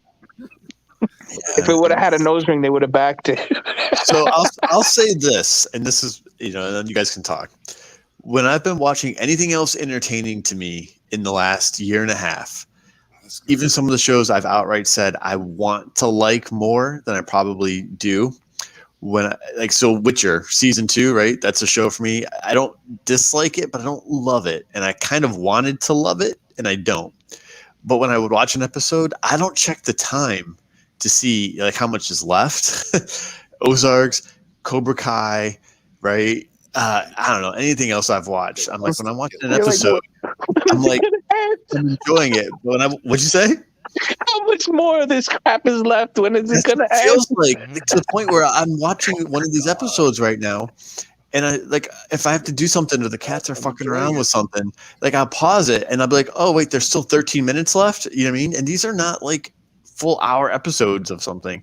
Mandalorian, even the slow episodes, I never did that because I was still at least engaged and entertained by this animatronic little puppet that made me care about it, right? Yeah. I don't know. I just find it very that too. I don't know. I just find it very dull. So we just need. So hear me out, right? So hear me out. Really? This show is being made by people who love Star Wars. Correct me if I'm wrong. Yes. These people have probably been directing, fucking editing, writing this crap for years. You're telling me that they don't pre-screen this shit before they fucking put that shit on air, and nobody says, what the fuck was that? Why'd you put that in the show? That's fucking stupid. That's dumb. He looks like a moron. Nobody. These are things I would say if I was there. You understand? And as a fan, I don't get how there's not somebody who's working on the set, who's not talking in the director's ear and saying, bro, this this ain't good. Right. Like, this is not good. Like, there are elements of the show that are good. The premise, the idea of the show of Boba Fett being in that fucking, gangster world is fucking awesome. A lot of people have been waiting for this, right? There are comics that I've read that take me 10 minutes to read that are better than these 4 episodes I've watched and spent 4 hours watching. Better storylines, better fucking, just overall, like, I just don't get it. And Dom, I get it. You're like, oh, there's haters. Da, da, da, da. It's not that bad. Look, it's not horribly bad. I'm not giving it a fucking 0 out of 10. But this thing's a solid 5, bro. It's not a 10 for fucking Star Wars.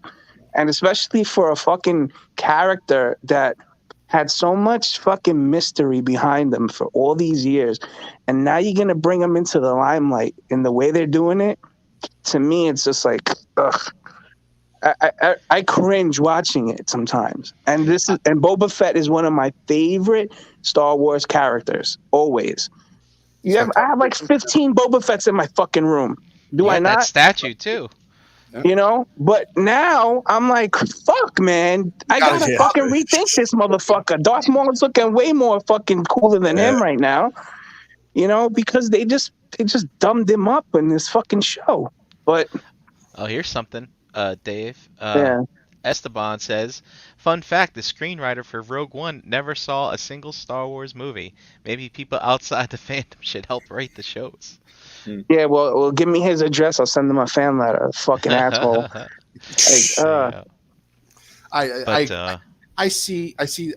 I'm not saying people's complaints are not valid. There are valid. Like, I feel if they took a more darker approach to this series and really got, dirty with it, I think it would have definitely, be more successful than what it is now. I am enjoying. Less is more sometimes, man. Less is more. I'm enjoying the aspect. What I'm enjoying of the storyline is the life-changing event perspective of Boba and what he has, faced or got himself out of in regards to the Sarlacc pit, and then the decision, like what his life-changing event decision is, and this is what he's doing, and all the other little stupid shit that I agree that it's kind of, little plot holes. And I remember when talking to E.E. Prime, he was like, nobody wants to see Boba Fett become a born-again Christian. I don't give a fuck about his fucking come up. I get it. But I want to see him be a badass. He just fucking survived the Sarlacc pit, and now he's fucking asking for help left and right. Like, come on, dude. Yeah. Well, he doesn't know what he's doing, so he needs help. But maybe in this next episode, when shit starts hitting the fan, we're gonna see Boba Fett of old. Maybe we'll get that. Like, but the story that I mean, Dom, just I don't understand why you like it. Maybe we could talk about that later, but like, I am only entertained for like 20% of these episodes. They're just, I think I love the premise. Like, I kind of like the growing of the character type of thing. I just don't like the way it's being told and portrayed to me. Like, when he picked up that little droid in the kitchen and asked him if he knew who he was. Come on. I mean, here, look, The Mandalorian is more serious than this, but the thing is, The Mandalorian had the baby to give you all those lighthearted, funny moments. Like, that was the baby's job.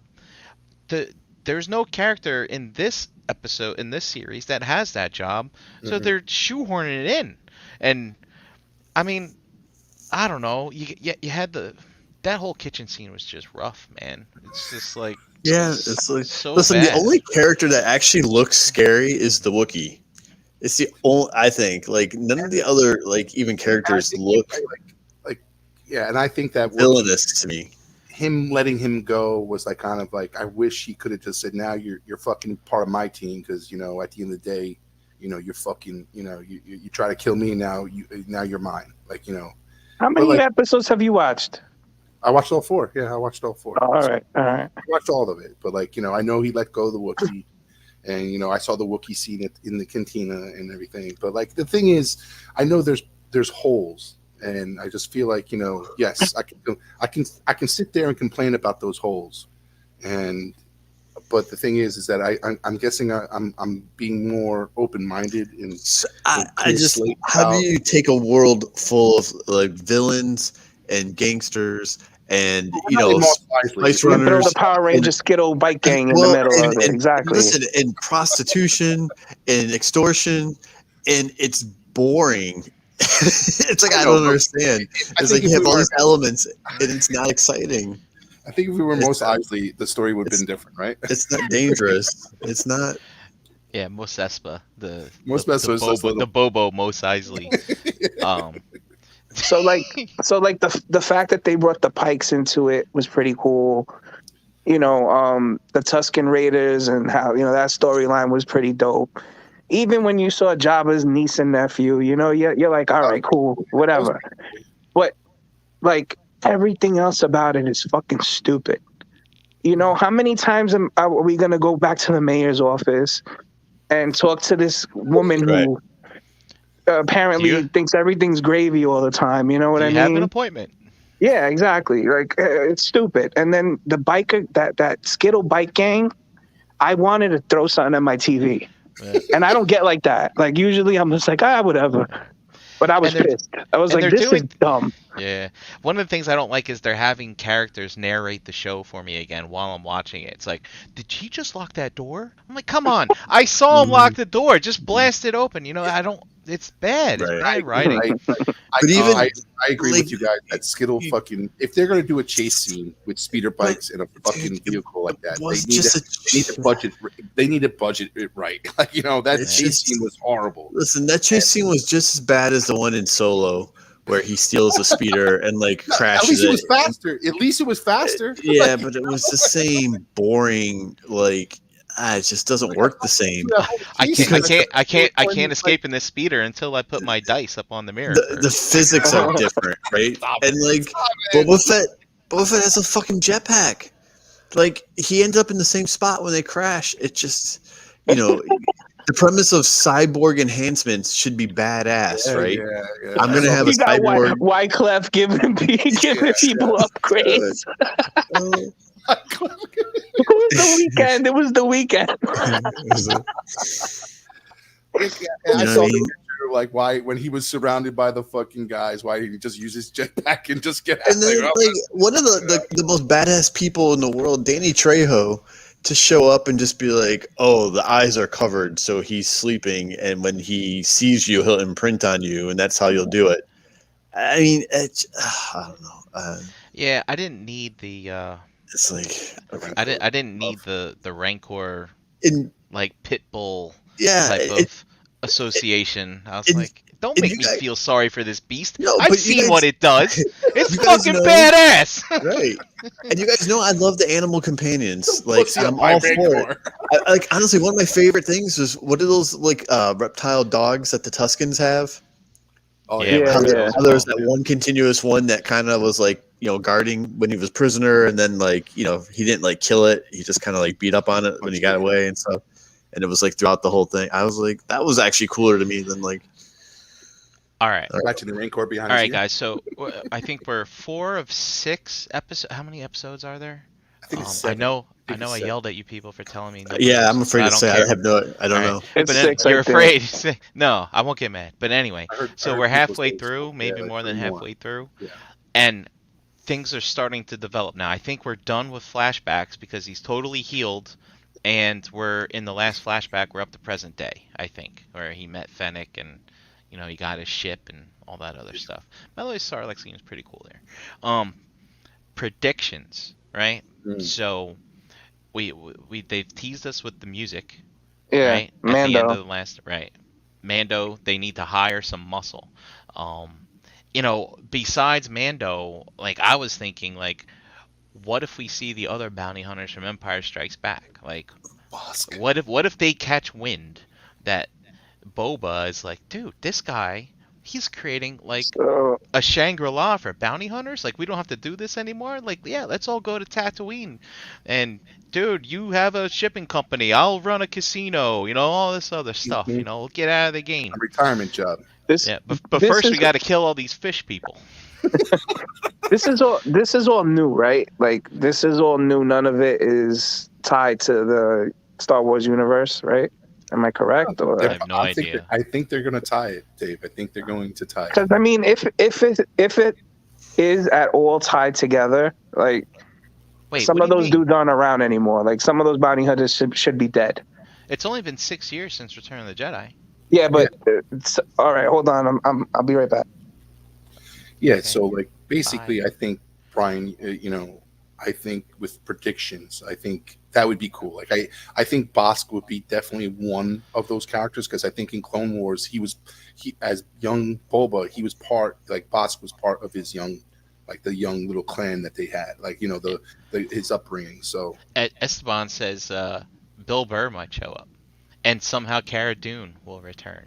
You know what else though? But I was thinking, when they said, we can buy muscle, if Mando's coming, we haven't seen his what is it, the covert or his clan or Heavy whatever. Mando, yeah, mhm. Yeah, like the armor, the heavy Mando, like maybe those guys. Like Bring what some if Mandalorians up at the Boba, Pacific.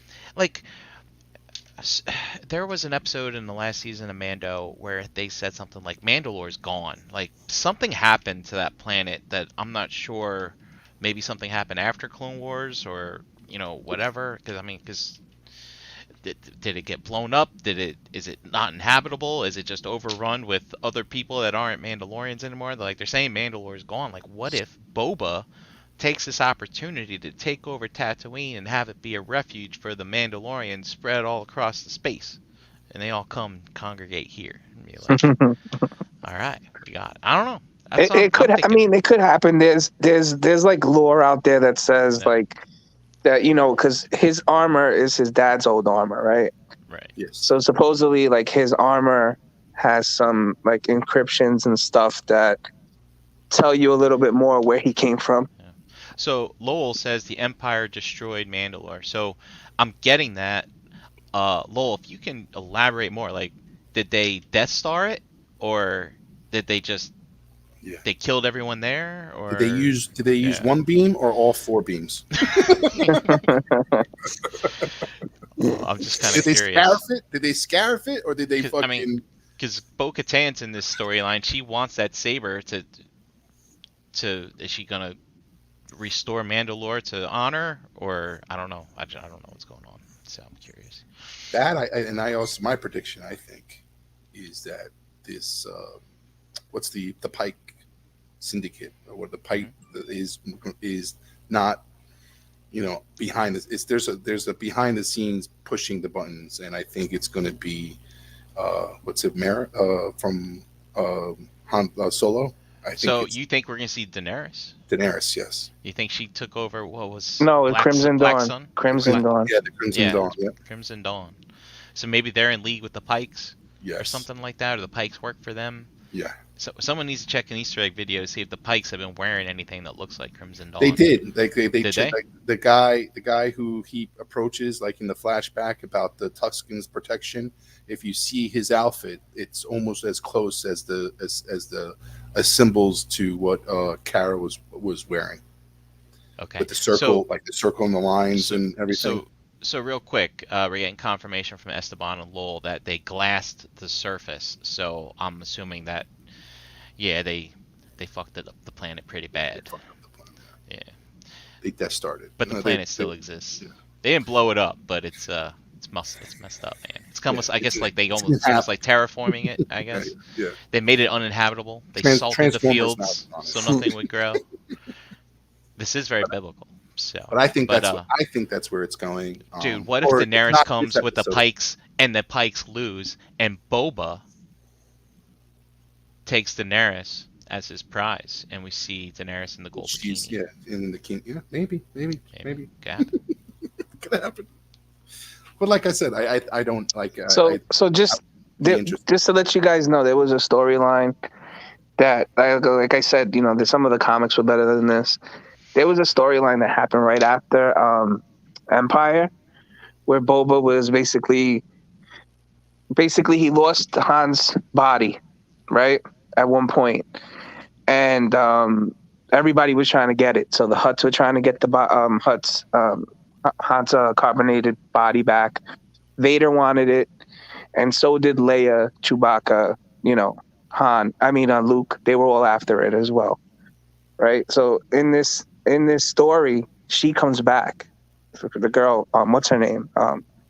Daenerys. We'll call her Daenerys. Kira? Yeah, she comes back, and she actually she works out a plan, and she gets the body back, Han's body back for Boba, because she didn't want Vader to get it, some shit like that. But if I remember correctly, the comic was pretty dope. Oh, that's pretty cool. Yeah, but that's that's the comic where Dengar, Zuckuss, all of them are in that as well, and Boba takes a few of them out. I think he takes out one or two of them, like, permanently. Yeah. Oh, okay. Oh well, so much for them. But dude, that's a comic. If we see Daenerys riding some kind of Tatooine dragon, that would just be too meta. That's what you want, Brian. That's right. She turned the sand to glass with fire and all that stuff. But like I that's kind of my predictions. But who knows where it's gonna go? But I'm be interesting. Obviously, when the Mando does show up, he's gonna have the Darksaber. Do you guys think? What about this Book of Boba Fett? Do you think it's a one and done series, and then basically no? Because we got Mandalorian season 3 coming, and maybe they just all kind of wrap together. You don't have a separate Boba and a separate Mando series type of thing. No, what kind of book only has one chapter in it? Like, no way. Like, no. Wow. Yeah, gotta be be a second season out of this. Yeah, they need to do a better job in the next season. That's what. So they're just gonna keep getting like intertwined, kind of like the Netflix Daredevil and Punisher and stuff, like those type of shows. How they intertwine with each other. We still got Obi coming out, right? Yeah, but that's definitely on its own. That's a one. Right? I think that's a one and done season, right? That's just.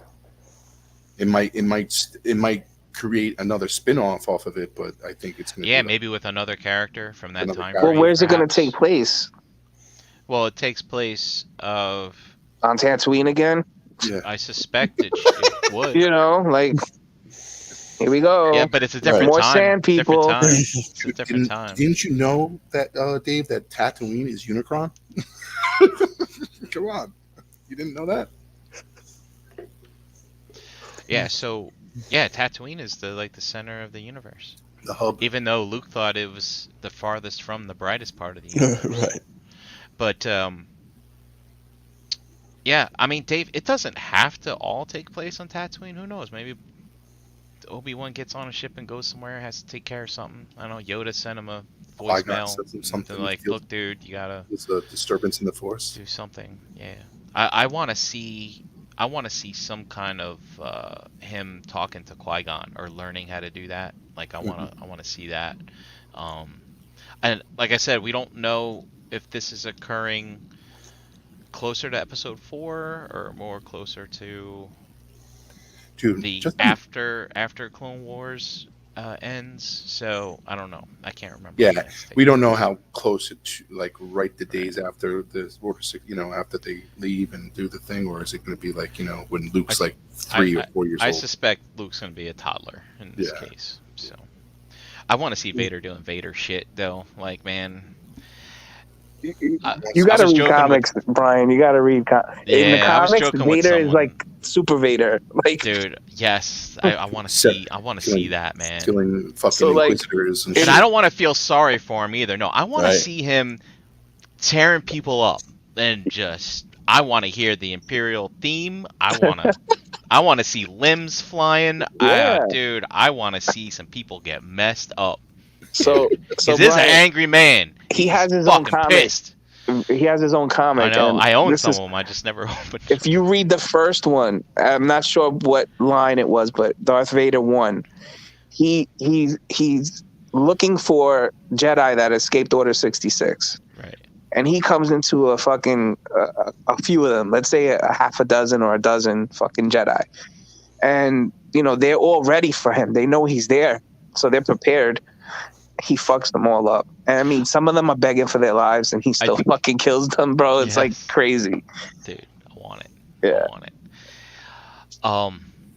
And that's a good character for them to do in these types of series because they can't fuck with his arc because we know the beginning, we know the end. That's not the first so 5 minutes. Show me in the middle. He's not no Moses character, right? He's not, dude. If that's not the first becoming a TV chef or whatever the hell they're doing these characters now. Right. He's Vader. I want to see him do. If that's not the first 5 minutes of this new season of Obi-Wan, like Darth Vader just fucking killing Jedi right off the bat, and then then it cuts right to Obi-Wan like in his fucking hut, hands over his face. He got another one. Yeah. I felt That's what I want to see. I want that right in your face, fucking Darth Vader killing shit, and then all of a sudden, Obi-Wan just like, oh my god, I fucked up. All right, let's wrap this up because Gary's turned off the camera. It means he's like, hey guys, it's time. I'm getting close. Yeah. Before we go, one quick announcement. If you haven't heard, we got BotCon coming up in August in Nashville, Tennessee. The Realm's going to be there. We're going to be having a great time. You should come and have a good time with us as well. 7 months from today. Yes. Oh, that's right. That's true. And if you haven't done it yet, I suggest you do. You go to the website. It's botcon.com. And you click on the picture. And you click on it. And it takes you right to the website. And let's see. Are there rooms available? Are there rooms available? Are there rooms available? Yes, there's rooms available. Go book your rooms. Go do it now. That's all I'm saying. Oh wow, they put the king bed room up in there, the studio room. Man, there's rooms available. So go do that. You're not gonna want to miss it. It's gonna be good times. Good times. Good times indeed. Nashville, baby. Heard it's a popping place. It's gonna be EI and then line dancing. Bring your boots, your hats, and your spurs. All right. On that note, let's get out of here. Dom, where can they find you? You can find me on Facebook, Dominic Grasso, and here Tuesday nights with these awesome haters. Gary. Yeah, Facebook groups. You'll find me there. All right. Dave. Yeah, you'll find me here on most Tuesdays and also on Facebook, David Cologne. I thought you were gonna ramen toys it, man. I thought you were gonna be like, you find me when you find me. Damn collectors. Find me when you find me. I'm not remaking these, but yes, I will. And then I am Brian Brink. Check out the Realm Facebook group and here on this channel. Various nights during the week. Let's see what our predictions come to pass in tomorrow's Boba episode. We shall see. I'm debating whether or not to do another Ozark tonight before I go to bed. I think I might not. I think I might watch some Lord of the Rings. You probably If you want to sleep good tonight, don't watch it, bro. I don't think I can. Yeah, it gets me all amped up. 3 times. That's how I feel about Boba Fett. I get nightmares of seeing him naked, dripping off of his fucking tank. I might have to get. I'm out of beer, and I don't feel like drinking gin tomorrow. But I don't know if I can watch these Boba things sober. I think that's my main mistake. I think you can't watch them sober. I need to see less of him naked and more of Fennec naked. You know what I mean? Like, come on. With their robo guts. With her robo belly and all that. All right, we're out of here. Take All care. right, everybody. See ya. Imagine how many nuts you could swallow and not even notice.